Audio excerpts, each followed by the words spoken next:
It's been over 2 years, believe it or not, but we finally got season 2 of Pachinko.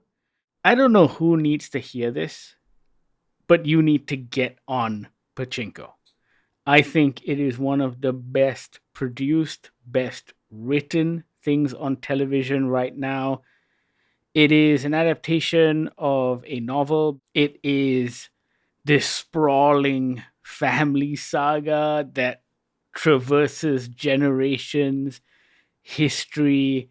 It is beautifully rendered in English and Korean and Japanese Korean and Korean Japanese, and you'll understand what that means when you see the show.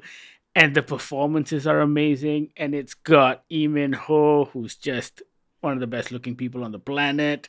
It's so good. Did you say Lee Min Ho? Yes, you're not supposed to pronounce the L. Huh? Oh wow! What the shit? Yeah, that's why I said Lee Jung Jae, not Lee Jung Jae.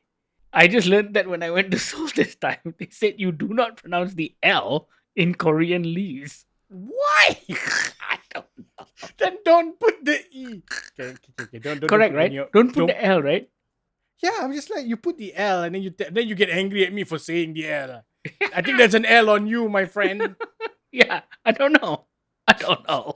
That's like saying it's not Jimmy Simpson, it's Imi Simpson. Like, what? That's a different name altogether. That's a different person, my friend. Speak to the French about this. Yeah. All right. Yeah. Yeah. Okay. So that's our review of Pachinko. No, look, I think I found season 1 of Pachinko hard to get through. Not because it's bad, but because it's just heavy. It's emotionally draining, right? Yes. It's serious. it's It's like serious with a capital S. And also because it takes on these really important, heavy issues about war and immigration and discrimination and all of that stuff and the generational trauma that comes with it. And boom, it's all there in season 1. And you're right. It is a difficult watch, but a rewarding one. It's so very, very good. It's just very, very heavy. And I find myself being affected by stories quite easily. I wasn't terribly affected by season 1 of Pachinko. It was just that it was weighty. There was a lot of just things to learn, things to pay attention to. And I'm not saying this is bad. This is like one of those really super stupid hard video games. It's just really good, but just really, really heavy. It's what grown up television should be, but also it really lends itself to a week to week watch. You shouldn't binge this because I think if you binge this, halfway through the second episode of your binge, you would be zoning out, right? You'd start playing with your phone. You're looking for some distraction from the heaviness. But if you take it in chunks of just one episode as intended by the creators, it'll be fine. It's a very good watch. It's a very addictive watch. And I have to say, I think season 2 raises the bar even more, Yeah. especially with regards to production and narrative structure. They do a lot of clever things with regards to how they let the story unfold. But I'm constantly blown away by how this thing looks. It honestly makes other historical dramas on other streamers look cheap. Like it doesn't look like it was shot on a backlot somewhere. This thing looks real and lived in and just beautiful. Season 2 hasn't forgotten where season 1 was. Sometimes after a long break, a follow-up season can have slightly less budget or even slightly more budget, but suddenly everybody's asking for more money because the first one was successful. So they've had to skimp down a little bit on production value. But no, here everything is still at the top of its game. I think going from a small hovel of a house to a big sort of bank building and then jumping to Solomon's father's pachinko place. Just the different colors, the different sounds, the different ways the camera is using the space. And I'm not even talking about when they flash back to the beginning of World War II, I think it was. So production wise is spot on. It's perfect. Season 1 didn't finish the book. However, Okay. certain elements were finished. And so season 2 also separates itself from the book out Okay. of necessity because some stories were fully caught up by the end of season 1. And so, therefore, to continue those stories, you need to move beyond the book. However, what Soo Hugh, the showrunner, does is incredible because I feel the same way about this that I feel about Rings of Power, for example, where the showrunners have really managed to capture the voice of the original novel and the intent and the tone. So even though they are writing new stories about these characters, and I'm sure if there's a season 3 and a season 4 and a season 5, I mean, we interviewed Soo Hugh back for season 1, and she said this was never supposed to be a one and done. They were always planning to kind of expand the story beyond the book. I think if they maintain this, it is incredible. It is what every adaptation should be, right? It's not Mm, slavish to the book, but it maintains the intent, the tone, the voice, and it's pulled off so very well. yeah. And I think that's the thing that floored me as I was watching these episodes. Even as a guy who's not read the books, I found it incredibly compelling. Sometimes when you've got multiple stories running from multiple timelines, it can get a little muddied and a little muddled and a little confusing. But I found myself very much invested in each of the storylines at each of the different times, right? Like when I'm in that 1940s timeline, I want to stay there and have that complete. But as soon as I jump to 1989 Japan, I want to stay there and want that to continue completing. The jumping of the timelines never become a gimmick.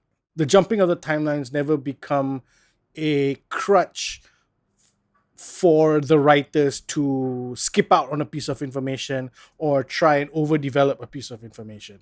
That said, did you find that, and I think maybe it was intentionally done that way, did you find that the 1980s stuff was less intense than the 1940s stuff? Meanwhile, in season 1, I thought they were equally intense because Solomon's journey was pretty depressing too. Season 2 feels like the characters are on a bit of a rise. They're not winning yet, but they're definitely taking the bull by the horns, right? They're not just being slapped around by the universe, as it were.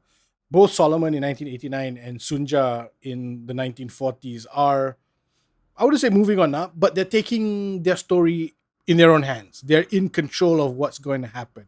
It may not be turning out correctly, it may not be turning out great, but at least they feel like they're in control as compared to when season 1, when they were just victims of circumstance and just being dragged around by other people. One thing which I really enjoyed, and this might be a controversial take, but Hansu's character feels a lot more fleshed out in the series than he does in the novel, in that the creators are playing with the fact that Lee Min-ho is an idol, that he is beautiful, that he is good looking, right? In the novel, I felt he came off as a lot more villainous. And in this series as well, he goes down a similar path. They didn't change anything in that sense. He makes some pretty morally questionable decisions, and Mm, he's not a nice fella, but he's also a compelling romantic lead for Sunja. yep. You know what I mean? That balance is there. So I think it makes him a much more complex character. And so Yeah. they've kind of played around with the fact that he looks the way he does and is just so cool whenever he puts his hand in his pocket. But that he's also this ethically compromised individual. Yeah, and I think that's what makes those characters, those villain characters, more interesting, right? They're not just the mustache twirling guy. You're, as an audience member, you're almost asking yourself, how far am I willing to let the villain go because I love slash like him so much? To be fair, we've seen that a lot recently. We've seen that in Trap, we've seen that in Blink Twice, and again, we're seeing it in Pachinko. No, but I think even in Blink Twice and Trap, they are more obvious, right? Like, They're obviously evil. yes. Whereas with Hansu, He's not necessarily evil. He's what you said earlier. He's morally compromised. He's ethically challenged, potentially, right? He's not an evil person. And I feel like that makes him a compelling character. Plus, the fact that they've given essentially one of the most well-known Korean personalities as that villain, it makes you really question yourself as an audience. No, I agree. I think that's one of those things where real world and sort of fiction sort of come together really well, in that you're using someone with real world baggage.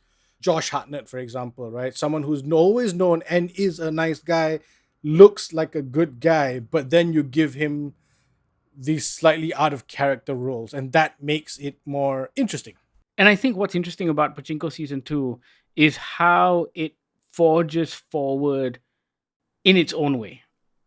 It's respectful to the novel. It shapes the characters in different ways because obviously the novel stops at some point. And I think all of that is done really well. There are some really devastating deaths. There are some pretty tearful moments. Like, the thing builds and builds and builds to the end in a way that very few TV shows do. Like, this is hands down one of my favorite dramas of the year. I wasn't expecting it. Like, I enjoyed Yeah. season 1. I really love season 1. And it was a solid 8, 9 out of 10, right? Like, Yeah. I couldn't find anything to fault. And I think we loved it when we reviewed it when it came out 2 years ago. But this one is exceptional. This one raises the bar. And new intro sequence, new dancing, new song. I will never skip that intro. It is just so good. And also the philosophy behind that intro, because that is your moment of hope and joy in an otherwise pretty dismal story. I love that contrast because that kind of sets you up, the audience, to think, actually, maybe they're all heading towards that point of hope and joy. We don't know if it'll happen, but here's a snappy song and everyone dancing to cheer you up a little bit. I will say that's the only thing I didn't like about season 2. What, the new song? I don't like the new song. Oh. I mean, I loved the first season song. Yeah, the first season song fit better, I think. I think every time a new episode comes on, I'm always disappointed that the song isn't Let's Live for Today from the first season. Oh, and it was so good in English and Korean. It's so good. Like, this one, I just feel like, it didn't hype me up. Like, I love the new dance sequence, but like, it didn't hype me up to go to battle with my emotions. I feel it in just an speaks episode more of to the current season. I don't know. I don't like it. I don't like it. I will officially say I do not like it. Fine. The first song. Yeah. Fine. That's the only knock I have against season 2 of Pachinko. It's called Wait a Million Years. It speaks to what's happening in the season. No, but the first season song was called Let's Live for Today. And that spoke to season 1. Metaphor, my friend. Musical metaphors. No, do not like it. Do not like it. All right. Pachinko season 2 is now streaming on Apple TV Plus. Check it out. We highly recommend it. You will not be disappointed. Let us know what you think once you've seen it. Goggler MY, all of our social media feeds. You can also email us on podcast@goggler.my or send us a WhatsApp on the Goggler hotline 012-524-5208. Thank you so much for listening. This is the Goggler Podcast.